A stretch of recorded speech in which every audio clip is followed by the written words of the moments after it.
So how did I end up a captive? We took off out of Bogota, Colombia. Just out of nowhere, I hear this very loud noise. It's just a bzzz sound. We're in an airplane. It's got only one engine, and we just lost the engine. Our pilot, he saw a little tiny postage stamp clearing. I see this group of people. They're all running towards us, and some are shooting at us. In Colombia, all of that cocaine production is controlled by terrorist groups. The biggest one at that time was called the FARC. They call themselves revolutionaries, the Revolutionary Armed Forces of Colombia. They're really, though, they're just terrorists. That's when it dawned on me, it's like, we just landed on the FARC. They had their weapons drawn on us, and they approached, and we put our hands up, and they took us.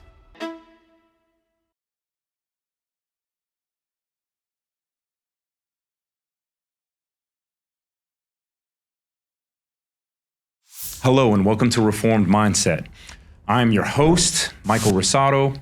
I was a formerly incarcerated person. I did 26 years in the Florida Department of Corrections. 19 of those years I had a natural life sentence without the possibility of parole and no hope of going home. Today we are going to go on a journey with our other host, Marc Gonsalves, who is a former member of the United States Air Force and a New York Times best-selling author of the book Out of Captivity. He was shot down over the jungles of Colombia and held in captivity for 5.5 years. Some of those times are very, very horrible, and then some of those times are a story of hope. Marc is a dear, dear friend to me. I have read his book, but we will be going through questions that people might not know unless they have read the book. So we're gonna go over the story. Marc, I'd like you to tell a little bit about yourself as we go on this. And first of all, Mike, thanks for that introduction, man. It's great to be here and for us to create this platform so we can put our message out there. So about me, I'm from Connecticut originally. Went to high school at Bristol Eastern High and then graduated from Ram High School, also in Connecticut. And man, I always had a dream to do some kind of career that was interesting. And you know, back then I graduated in 1990. The movie Top Gun was pretty big. Tom Cruise, you know, cool, riding a motorcycle, flying jets. And so that's what I wanted to do. And so right after high school, I went to go talk to the recruiters. And that's when I found out if I wanted to be a pilot, I needed to go to college. And I was not, you know, I was not one of those kids that was cut out to go to college. So I ended up deciding, okay, there's still other interesting things in there. And the idea of going to some university and getting a degree that it just didn't appeal to me. And so, you know, also a big movie kid, I decided, well, okay, if I can't fly, what about going into something like intelligence-wise, you know, James Bond, that kind of stuff. And so, you know, long story short, I enlisted at the age of 18. Back then, the delayed enlistment program, I got into the Air Force at 19 and went into the intel career field. I was actually what's called an imagery analyst. And a lot of people don't know, you know, intelligence has a whole bunch of different disciplines. Imagery, we're the guys that look at photos that are taken by either satellites or by airplanes and like nowadays drones, and we would analyze those photos. And, you know, when we're working like in different areas of responsibility, we might be counting tanks, we might be counting guns, and whenever there's a movement, you know, we would report that. And so that was my job. That's how I got started in intelligence. So I did 8 years in the Air Force, and man, the Air Force was very good to me. You know, I loved my career. It was exciting. Every day was different. But I got to the point, and I was enlisted, you know, and so I got to the point in my military career where I either re-enlist again and I'm over the hump, and that means, you know, I'm going to have to, smarter to stay for a 20-year career, or get out and become a contractor.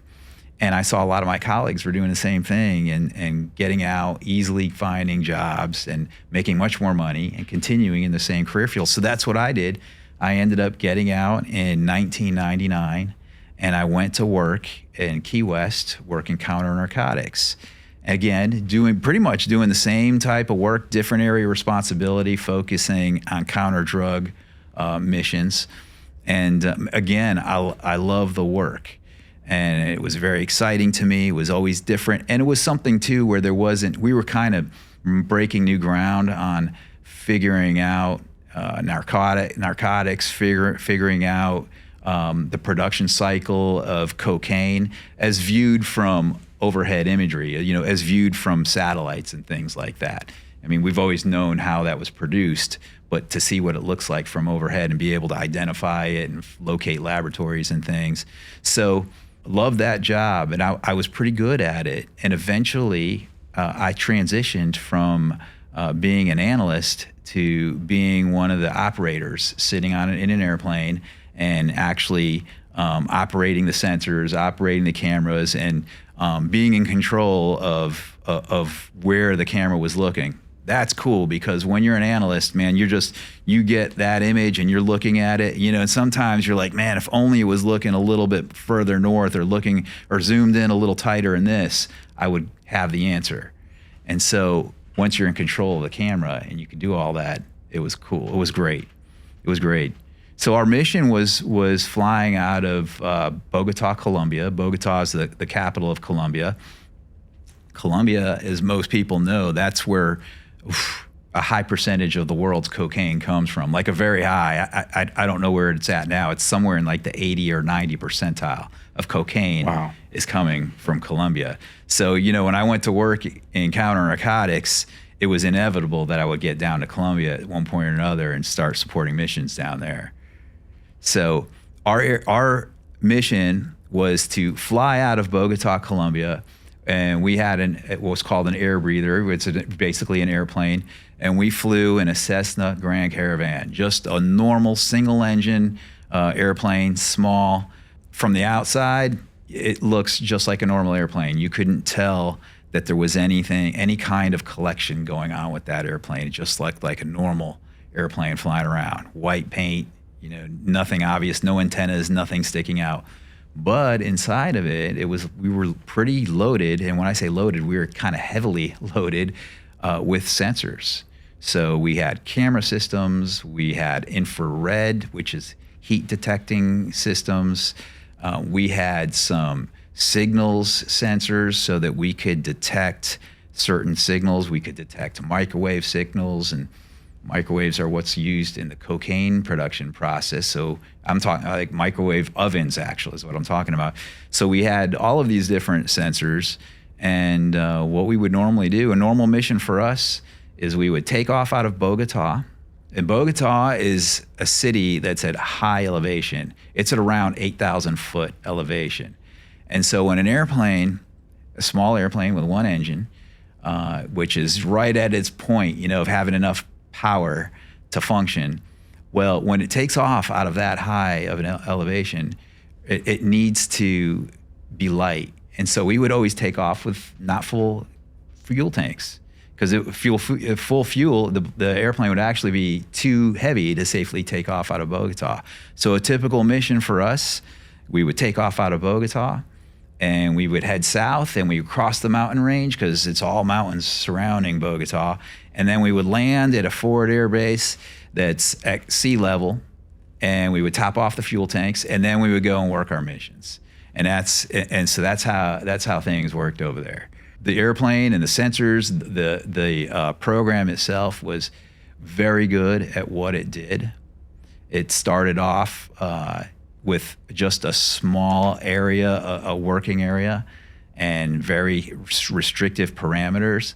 But the customer, being the government, we work for U.S. Southern Command, they loved the product so much that we were putting out there that they would start to task us with more and more missions and further outside of Bogota, and then we were starting doing night missions. And so there's this term, it's called mission creep.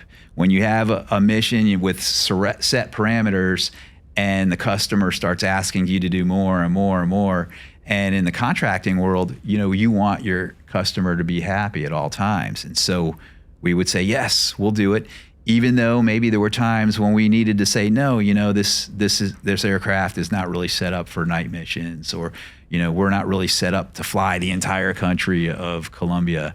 But, and people that are watching this that work in the contracting field, they understand exactly what mission creep is.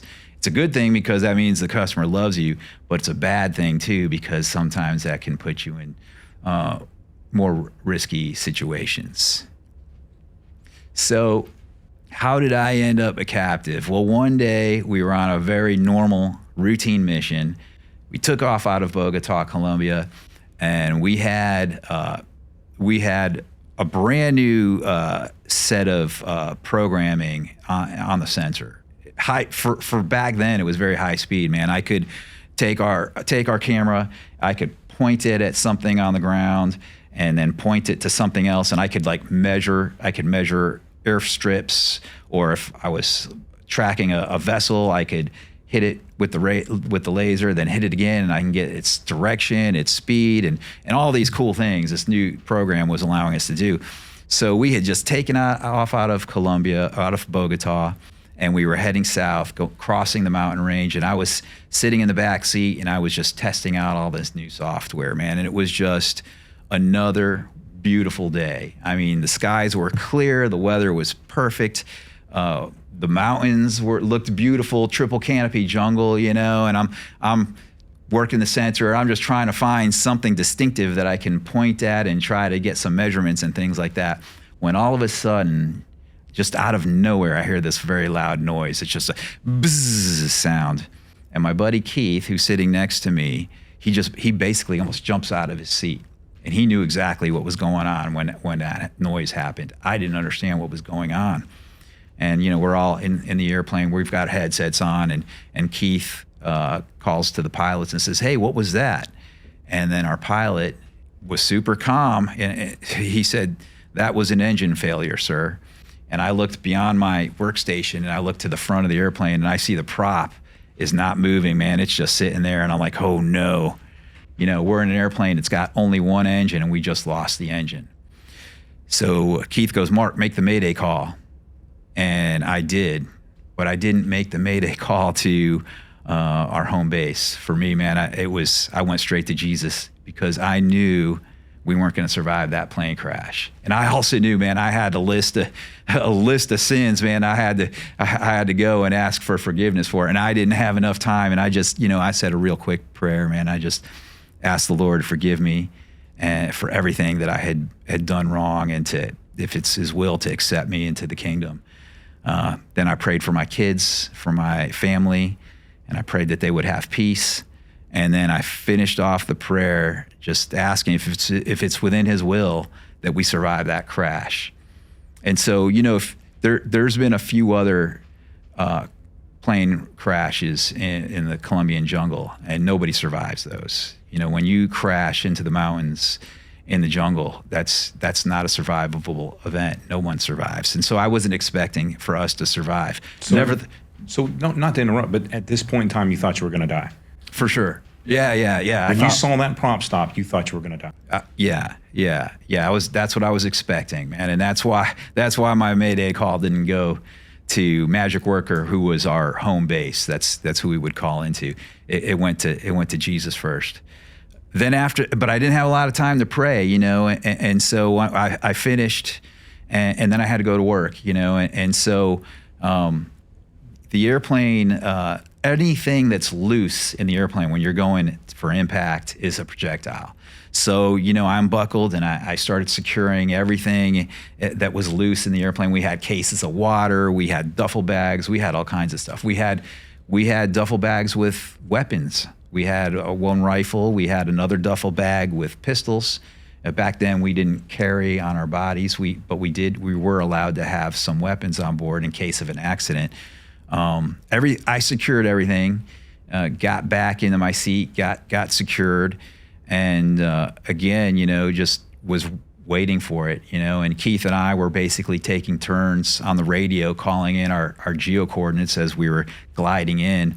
While I was securing everything, the pilots, we had two pilots, they were doing their calculations. You know, basically, the plane doesn't just fall out of the sky once you lose an engine, but it's a glider, and it can only glide going down.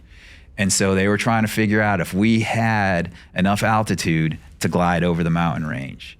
And, you know, they went through their restart procedures, trying to restart the engine, and it just wasn't it wasn't lighting back up. And so we were a glider, and I'm sitting in my seat, and I'm like looking out the window trying to see if there's anything flat or if there's anything that's just not covered in trees, if there's any clearings at all. And it was bad, man. It didn't look like we were going to make it.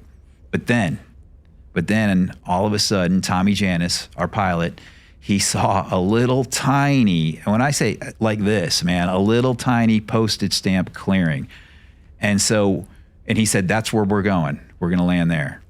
And so we went from trying to maintain every ounce of altitude to now having to burn it all off so that we could land in that little tiny clearing. And man, I've got to give it to Tommy Janis, because he did all of these things with the airplane, maneuvering it and trying to keep the speed low to bring us down into that clearing. When you saw that clearing, when this happened, when the clearing was made apparent, he's like, that's where we're going. Was there any hope then?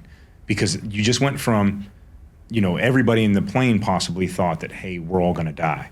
Now you're going to a place that, hey, that little tiny clearing, that's where we're going. Was there hope? Did you feel any hope? Yeah, no, instant hope. It still seemed like a long shot, but that was better than the alternative that we had before that, which was nothing. It was just to keep gliding until we smashed into the side of a mountain. So yeah, there was a lot of hope. And I've got to hand it to our pilot, Tommy Janis, because we're in communication. We have headsets on. We're all talking to each other throughout all of this. And the guy was never nervous, man. He was just cool as ice. Like when I got on the radio to call in our coordinates, the first few times, man, my voice was shaky. Like I could not keep it cool. And Tommy Janis, he's flying the airplane, and it's like nothing. It's just another day in the office for this dude. And I mean, he's a very high time pilot. He was in a very elite Special Forces Army group, Delta Force. I mean, he flew for them. So Tommy Janis is a guy that, he's been there and done it, but it showed. People will talk, but then when things happen, then you see the reality. He was cool as ice, and he did everything exactly perfectly. He brought us through a couple banking maneuvers, and there was a few times when the stall buzzer on the airplane went off. The stall buzzer is a little bzzz, and when that goes off, that means the plane is going too slow to fly. That means it'll fall out of the air. And there was a few times we heard the stall buzzer go off as we went in to make this crash landing. And he just brought us in perfectly, man. Just perfectly. It's amazing. So we're getting ready for the impact. I remember making the last radio call in with our coordinates, and he said, get ready. We're going to brace yourselves. We're going to hit. And I just, I was all belted in. Keith was belted. We were all ready. And I just grabbed the bottom of my chair, and I closed my eyes, and we hit. And it was like, boom. I opened my eyes, and I could just see. It looked like the side of the fuselage just kind of cracked open. And then we hit one more time, and we came to a complete stop. And I remember I jammed one of my fingers, but I had like a funny feeling in my back, but it wasn't pain yet. And I looked at myself. I'm like, we're alive, And I look at Keith, and we had a host nation rider on board. His name was Sergeant Alcides Cruz. Whenever we flew these missions collecting intelligence, we didn't just go there as cowboys. We always had somebody from the host nation, from Colombia, on board. So they always knew what we were doing. And so Sergeant Cruz was there.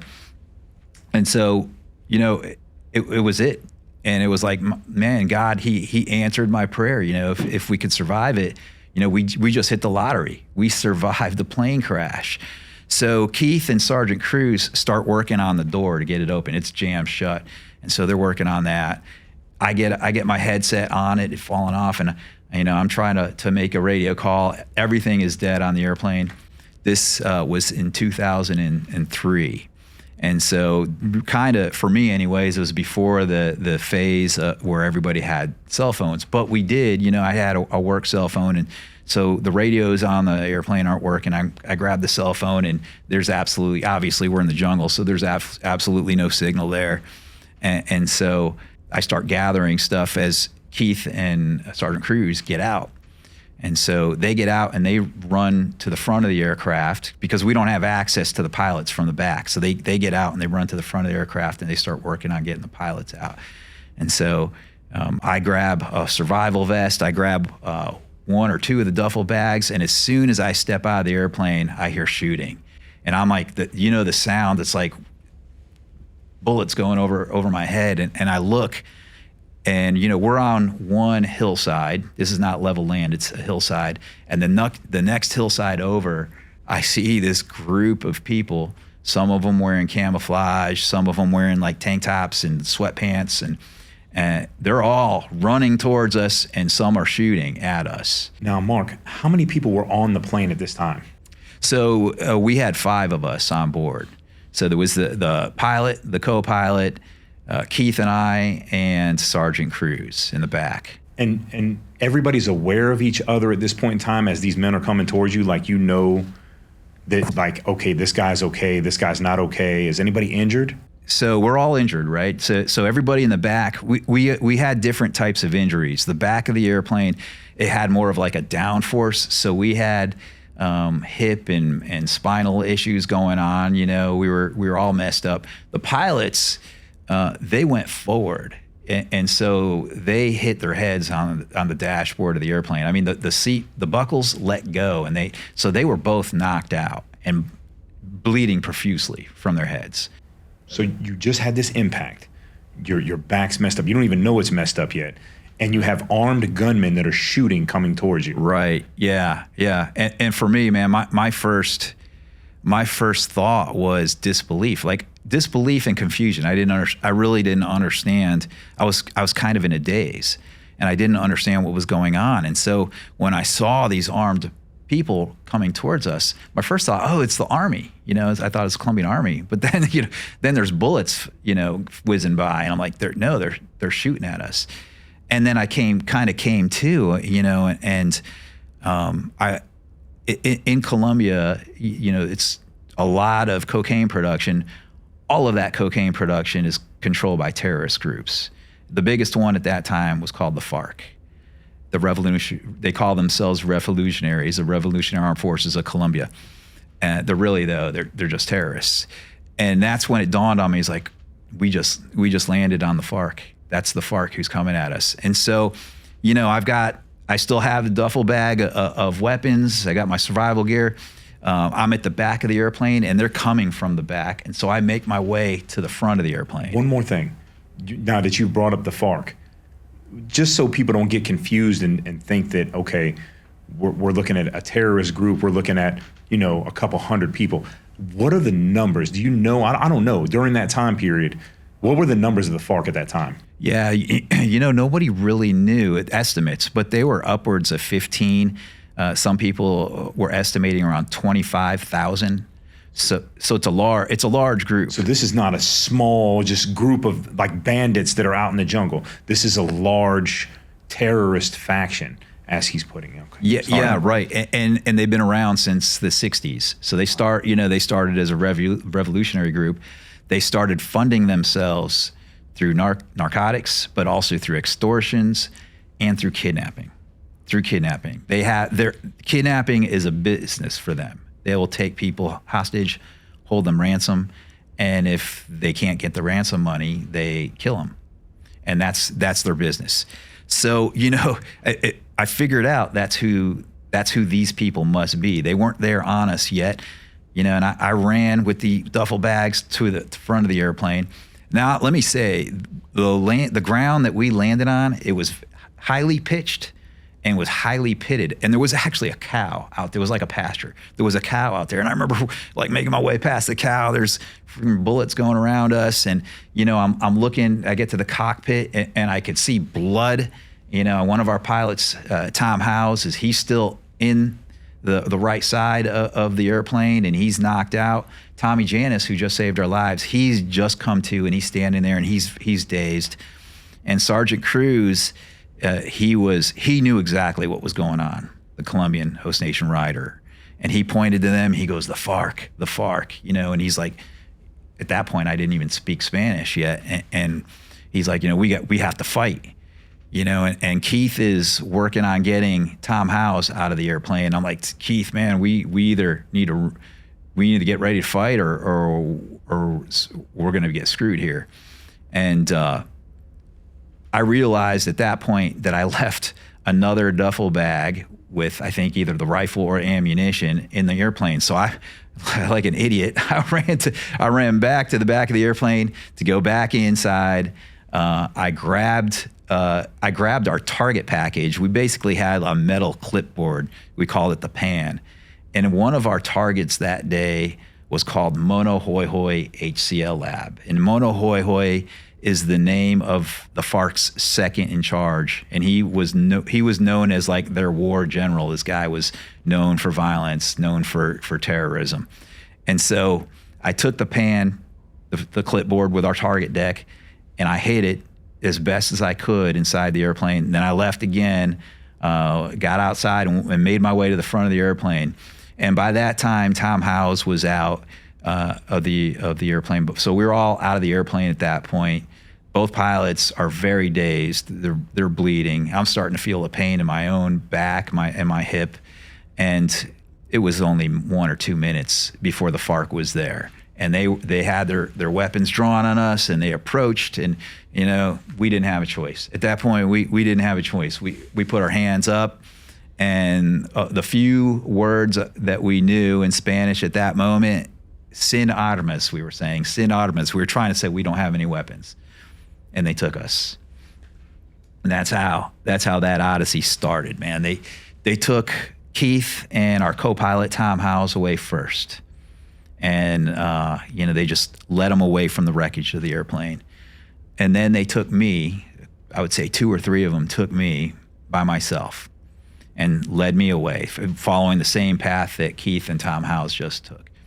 And as I was making my way, being forced away from the wreckage, I started to realize, man, I'm alone. I don't want to be alone. The guy that I want to be with while this is happening is our pilot who just saved us, Tom Janis. And so I stop, right? I'm kind of hands like this. I stop, and I'm hoping that they're going to catch up to me. And I look back, and I see Tommy Janis is really struggling, walking, and he has his arm draped over Sergeant Cruz, and Sergeant Cruz is helping him walk, and there's other terrorists that are forcing them away. And then I got hit and forced to continue walking. And I didn't know it at the time, but that was going to be the last time I would see Tommy Janis or Sergeant Cruz ever again. They led me down the hill and up the other hill that they had just came from. And it was maybe only a few minutes later, I heard gunshots. I didn't know what it was at the time, but they had just executed Tommy Janis, and they also executed Sergeant Cruz. After getting rescued, and I later found out that they shot Tommy Janis execution style, man. I mean, in the back of the head. But Sergeant Cruz, they didn't kill him that way. They shot him, his whole midsection, like they just opened fire on him. And I get the belief is that they wanted him to suffer. They didn't want him to die instantly. And so that's, that paints a picture, a very small picture of all of the violence and evilness of this group, because they've done a lot more and a lot worse. So you're walking away, you get separated. The guy who just saved all of your lives by his flying ability, this is remarkable. This is a moment where you take a moment and for our followers, for the people that are viewing this, just take a moment of silence for somebody who put others before himself, and then all of our veterans, anybody who served in the United States militaries, put their life on the line or put their time into keeping us safe. And here goes a guy who did that specifically for you. He had just saved our lives. He embodied the courage of the United States military, and then was just shot for what reason? That's something that I can never understand why he would have been worth more to them alive. But he was also, he looked to me like he was badly injured. And as they had led us away from the wreckage, the Colombian helicopters, they were there on scene. I would say, time was so distorted because of everything that was happening. I was in shock, confusion. So when I talk about time, how much time went by, man, that's a really rough guesstimate because everything was so distorted. But I think it was only 15 minutes, man. We didn't get far from the airplane before the Colombian helos arrived. And once they got on scene, it was, it was combat. It was the terrorists that they started trying to take down the helo, and the helos got, big machine guns on it, and they're just fighting. And at one point I thought, man, we might not even make it out of this. We might get shot. We might get shot during, in the crossfire of what was going on. But they forced us to keep moving, and once we made it into the tree line, into the jungle line, that was it. We were disappeared at that point, man. I mean, that jungle is so dense and it's so rough. And also the jungle in Colombia is huge, man. It's like states for us. It's humongous. And once they got us into the tree line and into the jungle, it was over, man. And they just walked us into the jungle. And as we kept on, being forced on, we could hear the helicopters, the sound of the helicopters in the distance, and the shooting in the distance. And, before long, you couldn't hear it anymore. And so that started what turned into 27 days march. We called it a march. 27 days without stopping. They moved us in the jungle. At one point, though, they stopped and let us catch our breath.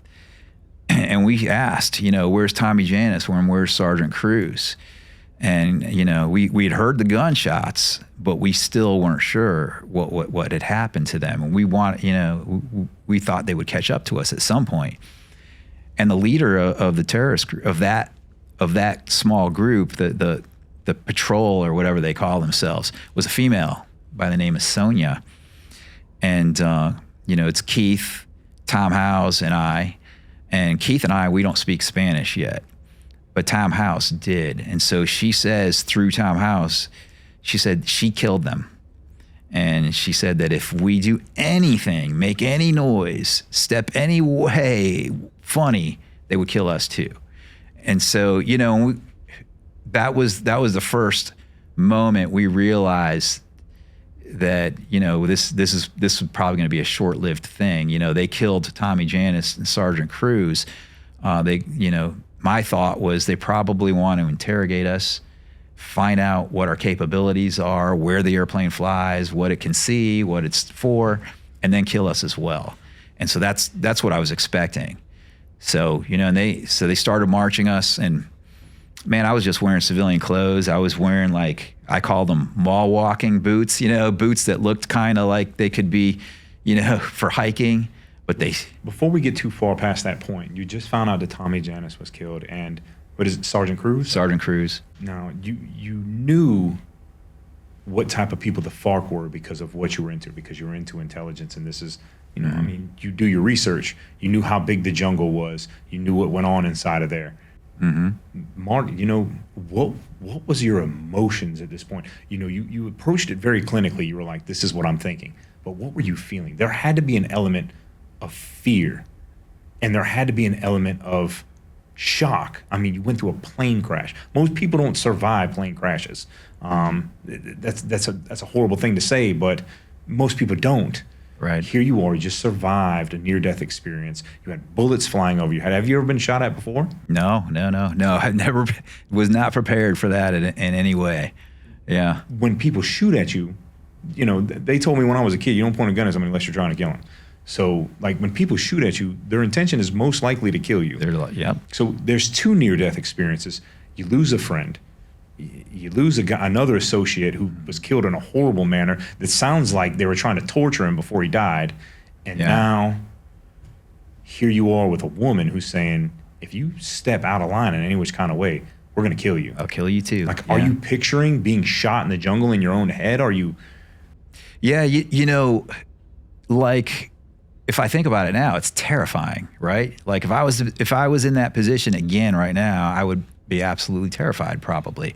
But at the moment I wasn't. And I think it was because, it's not because I'm brave or anything like that. I think I was still confused and I was exhausted and I was in shock, really. The first few days, I think I was in shock for most of it or for all of it.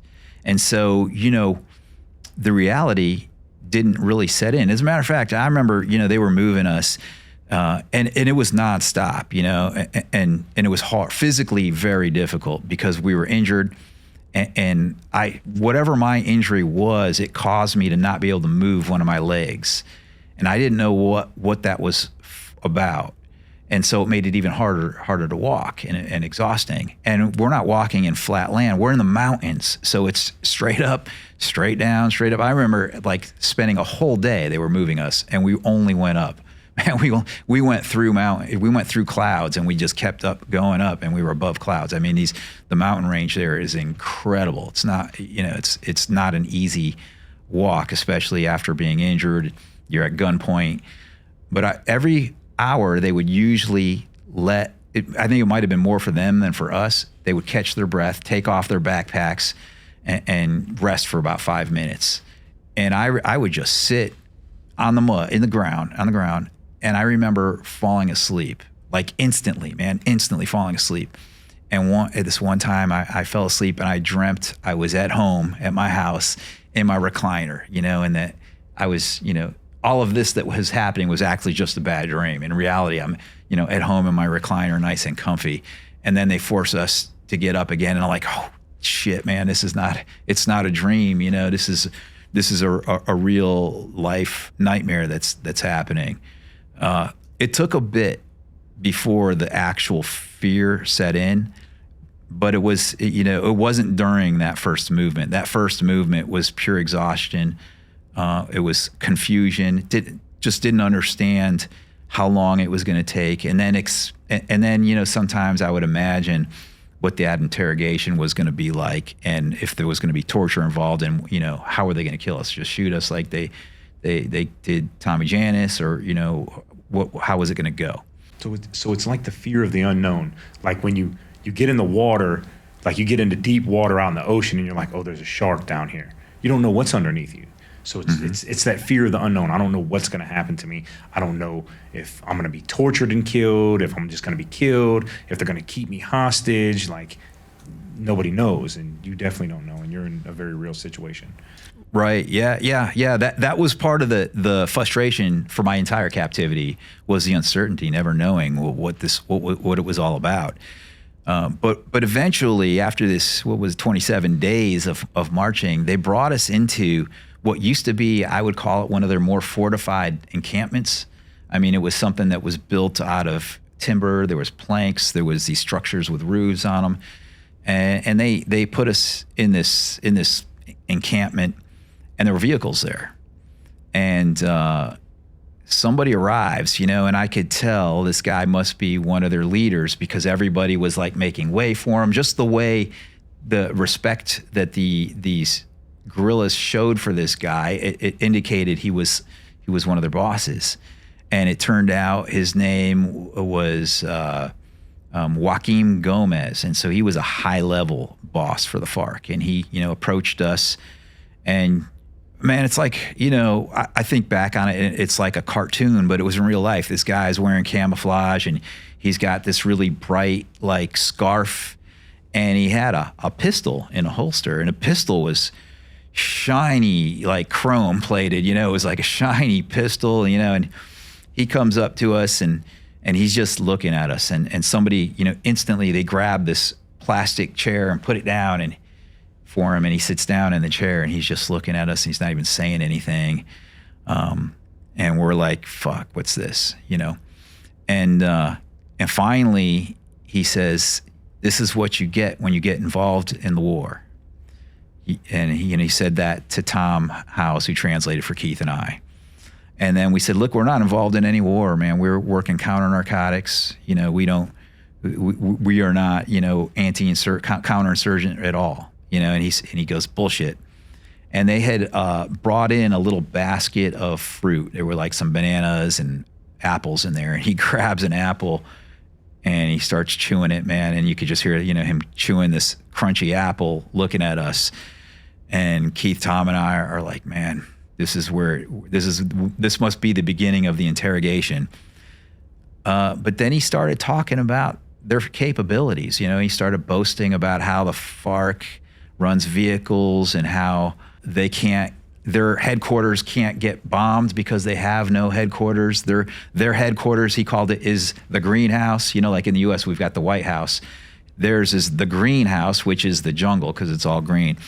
So, as this conversation's going on, I'm waiting for him to start asking questions about us, who we are, what we can do, what the airplane can do.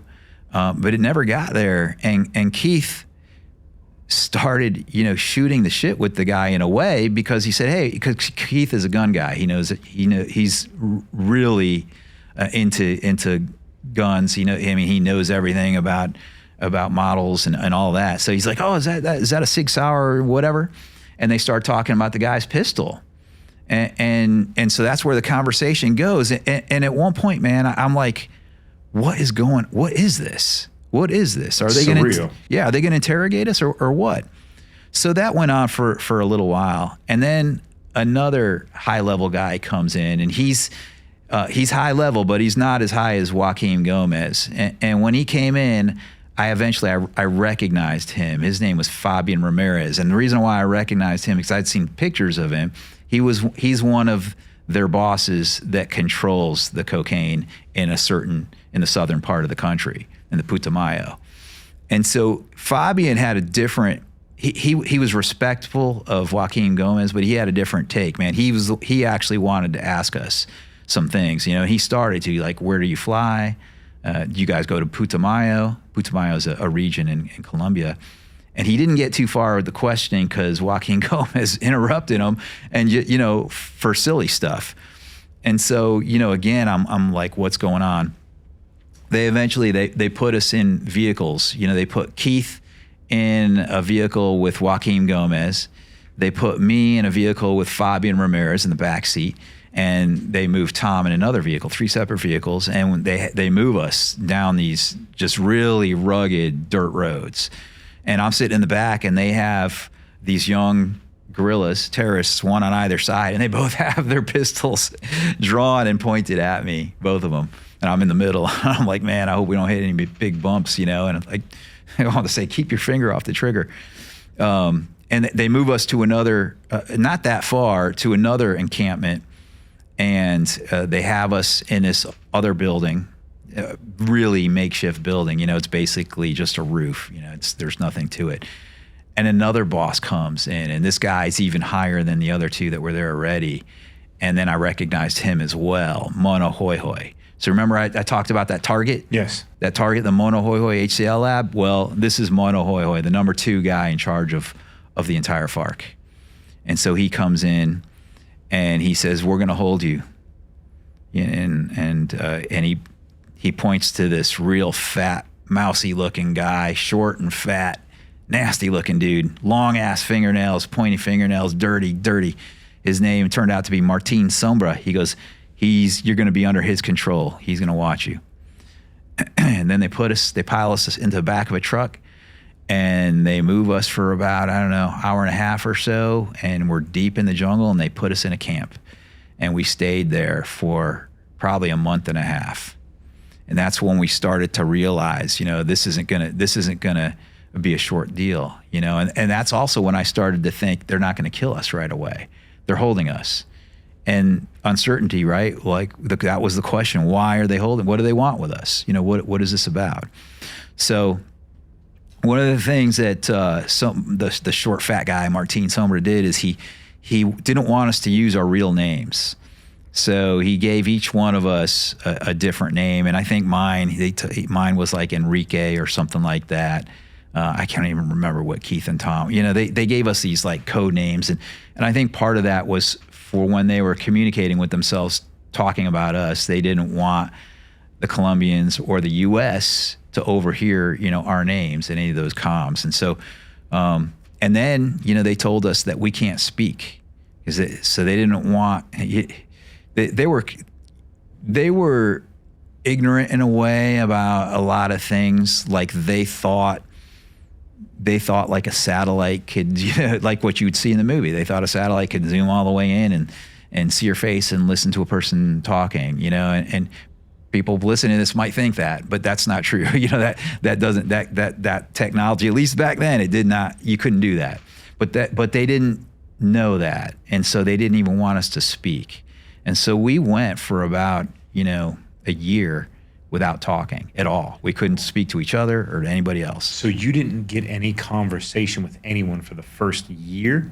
It was it was probably about a year, maybe a little less. I'm thinking back on it. It was probably a little bit less, because they had moved us a couple of times too during that process, but they eventually moved us out of this camp that they had us in. How did you convey your needs? If you can't talk or communicate, how did you convey your needs? Or was there any kind of communication that you came up with Keith and Tom on your own while you were being held captive? No, there was no conveyance of needs. It was, they gave us water and they gave us food, and they built these little boxes that they locked us in, and that was it. We were just being, we were just packages. They wanted to keep us alive. So they fed us, they gave us water. They would let us take a bath, but they would let us out of the boxes during daylight hours, but at night they would lock us in the boxes. What were these boxes like? So it was really rough milled wood, and these guys are, for as much distaste, as much as I can't stand them because of what they do, they're very adaptive to their surroundings, and they could take a chainsaw and just by hand mill wood. They'll take a tree down and they'll mill wood, and I'm talking like 1 inch, thick tablets, maybe thicker, strong tablets. You couldn't break through them, and they made boxes out of those boards, and so that was their way of securing us at night. During the day, they would let us out, but at night, we slept inside of it. How big were these boxes? So they were tall enough. They were tall enough that you could stand up in, and wide enough that you could lay down in. And so, like maybe a 6x6 cube or a little less, 5x8 cube, in that range, you could stand up in it. And they were separated so we couldn't speak to each other. And surrounding these boxes, it was like a wooden fence enclosure. And we weren't allowed to leave that. And inside of it, they built this elevated platform, and they put a gigantic water container on top of it. And they would use a gas-powered water pump that they brought down. They connected it to the river, and they would fill this water tank up, and was our water source. And so we would use that for drinking water. We would use that to rinse off, take a bath. And so that was our confinement. It was this small area, 3 boxes separated by a little bit of distance. So we were all within the same enclosure, but we couldn't, it wasn't like we could be near each other. We couldn't speak to each other. My concern with this thing, though, was that big water tank. It was elevated. It was huge. It probably held 500 gallons, 300 gallons, something like that. It's a type of big tank you would see. On back in the day, you would see them on apartment building roofs, and that's what created, water pressure. So this thing was elevated, and the jungle was dense and was thick, but the location that they had us in, there was a couple of breaks in the trees. And every night I would hear an airplane doing a search pattern that we would used to do back in the day. Just if we had a target that we didn't know where the location was, we'd be tasked with a search area, and we would fly a certain pattern trying to find something. And I would say it was 4 or 5 nights in a row that I would hear an airplane overhead doing a search pattern. And I was wondering, and I never found this out, but I was wondering if it was our sister airplane. Our program, we had 2 airplanes set up the same exact way. And I used to think, man, that might be our guys, and my program, that might be them looking for us, because that's the way we would do this. And I used to look at that water tank, and I used to say, man, I think I could find this camp. If I was flying, I think I could see this camp, because that water tank, once you hit it with an infrared sensor, it would light up like a big light bulb. The water being cooler than everything else around it, that would be a strong indicator. And so, I was like, we might get discovered here, So there's that hope again. Yep, there's that hope. And so one evening, we're locked in our boxes, and I hear the airplane doing its search pattern again, but then I hear other airplanes approaching, and they had a totally different sound. And then we heard jets, and man, just out of nowhere, they started dropping bombs. And I'm close to us. I was sure they had found our camp, but they thought it was a FARC. They didn't know hostages were there. They thought it was a terrorist camp. And they started dropping bombs. And man, I had never been in any scenario like that, where you're in the jungle, someone's bombing you. It was surreal in a way, because first of all, the jungle is never quiet, right? There's so many animals, there's so many bugs, there's a constant shrill, there's a constant noise going on, crickets, there's all kinds of stuff happening at all times. But when the bombs drop, you hear the explosion. It's hard, you could feel it. And then you could hear the repercussion of the bomb, the sound wave go through, rustling through the leaves of the trees, and everything goes silent for about a nanosecond, half a second. Everything goes quiet, and then it comes back to noise again. And this bombing run went on, man, again, distorted time when you're getting bombed, but it felt like an hour and a half. How close was this to you? How close was the bombing? And because we skipped a few things. We skipped a few things that I want to go back and touch on.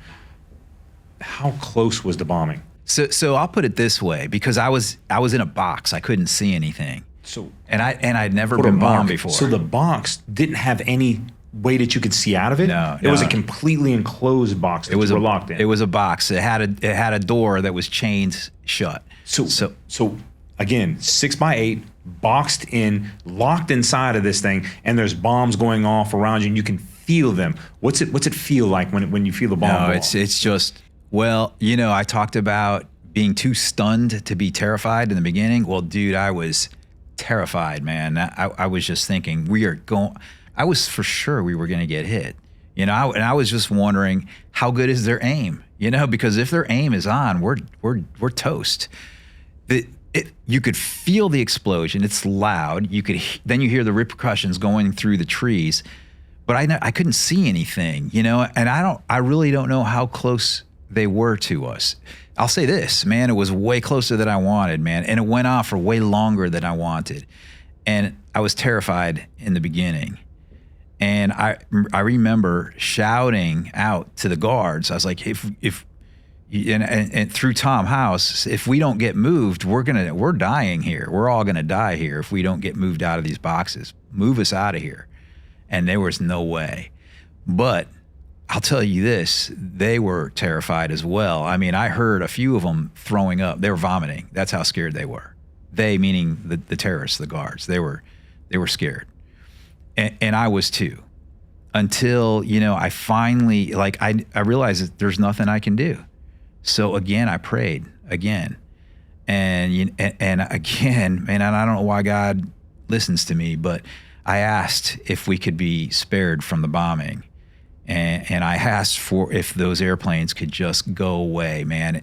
And the feeling I had was, I was laying in this box, on the floor of it, and kind of curled up in a fetal position, and I just felt like somebody did this to me, like I was in someone's hands. And eventually the airplanes went away, and I'm lucky in the sense, not because I survived that, but I'm lucky because I got to see God's work, So, people that are watching this, a lot of people don't know who God is. They don't know he exists. I get to know that because I got to see, like with my own eyes, I got to see. So it's easy for someone like me to have faith. After that happened, they moved us out of that camp, and they force marched us again. One more question I wanted. You spoke about the water being pumped from the river. Now, how far in is this when you get to this camp? How far in, and how much time did you spend there? Yeah, so that was right after that first 27-day march, after the meeting with the bosses in Monohoihoi. They moved us into a temporary camp that we were there for only about 4 or 5 days. We actually named it, if you read the book, we called it Monkey Village. And we called it Monkey Village because there was always monkeys going overhead. There was a lot of monkeys there. That place that they had us in was used to hold a large group of hostages before. And we knew that because we could see where the people were chained to, and we just saw artifacts that were left behind from other hostages. And so, we started to figure out, man, this is business for them. Holding hostages is business for these guys. But they moved us out of Monkey Village into this new camp where the boxes were. And by the time the bombing came around, it was probably 2 months. So during this time period, we're talking about a little over 3 months, maybe 4 months. Right. This is early in this journey. Were you sick? You're drinking river water. Like did like the food, and I don't even know what you're eating yet. We've missed a few things, and we're not going to be able to get into every detail now. And I hope that in the future that our viewers will get a chance to, possibly send in their own questions about your life, because you got a lot to answer. Like this is an incredible story. But were you sick? Like, did the food make you sick? And of course, you're still dealing with injuries. Yeah. So no, it's a good point, because the water, the water was just river water. It was brown, and so yeah, we were all sick. Keith he had it worse than Tom and I. I mean, he was just vomiting. He was like bad diarrhea. Like he was pissing out of his ass. It was bad for him. And man, one of the things we came to discover is when you get ill, sometimes their remedy is worse than the sickness itself. So with Keith, interestingly enough, they didn't want him to get sick and die. They wanted us alive. And so they tried to resolve his stomach issues. And it wasn't by giving us clean water or giving us medicine. They strapped him upside down, man. They basically tied him upside down to a tree, forced him, and then they tied like a tourniquet around his waist. And man, it was like a form of torture, man. They said that would resolve his diarrhea and stomach issues. I'm completely confused. They tied him upside down to a tree, or from a tree. Yeah. And then they tied a tourniquet around his waist. A tight tourniquet. That's the only way I can describe it.